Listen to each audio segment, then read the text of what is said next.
pre tých, čo sú zvedení Antikristom, falošným Kristom. Pre tých, ktorí sa nechali uniesť takými malými diablikmi, ako je v Čechách Krištof Kolský, ktorého nasleduje už aj pán Ortek. Pre tých, ktorí sú zvedení ateizmom,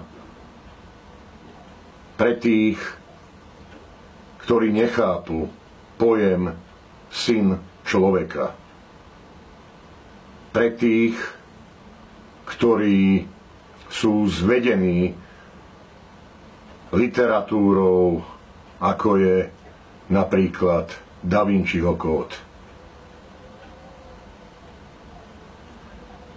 Preklad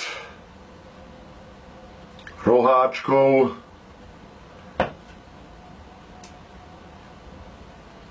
kapitola 24, apoštol Matúš. Pán predpovedá skazu Jeruzalema, ráz budúceho veku a svoj príchod v sláve. Skutočnosť sa odohrala 70 rokov nášho letopočtu po narodení pána Ježiša Krista. Generál Titus a Jeruzalém. 5. od 5. kapitoly.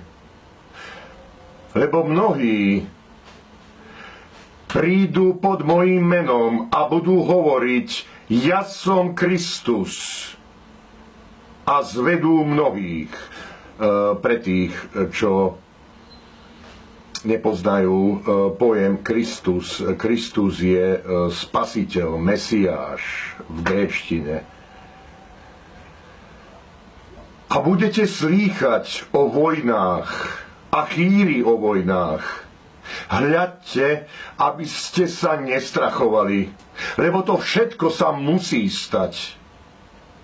Ale ešte nie je koniec. Lebo povstane národ proti národu a kráľovstvo proti kráľovstvu a bude bývať hlad a mor a zemetrasenia budú miestami.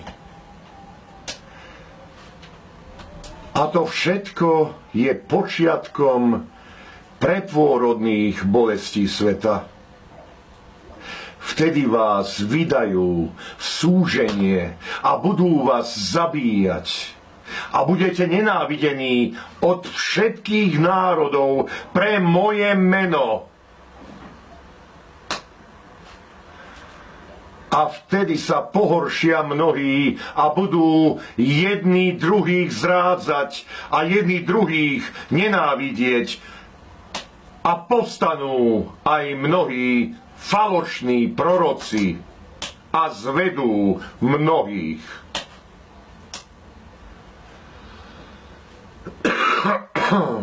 A pretože bude rozmnožená neprávosť, ochladne láska mnohých. A kto zotrvá až do konca, ten bude spasený. A toto evanjelium kráľovstva bude hlásané po celom svete na svedectvo všetkým národom.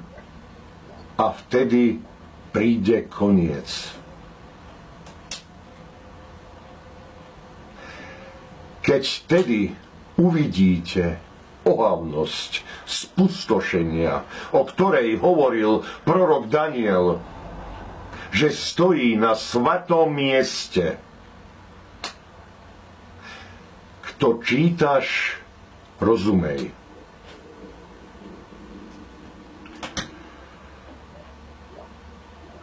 Kto číta, nech rozumie.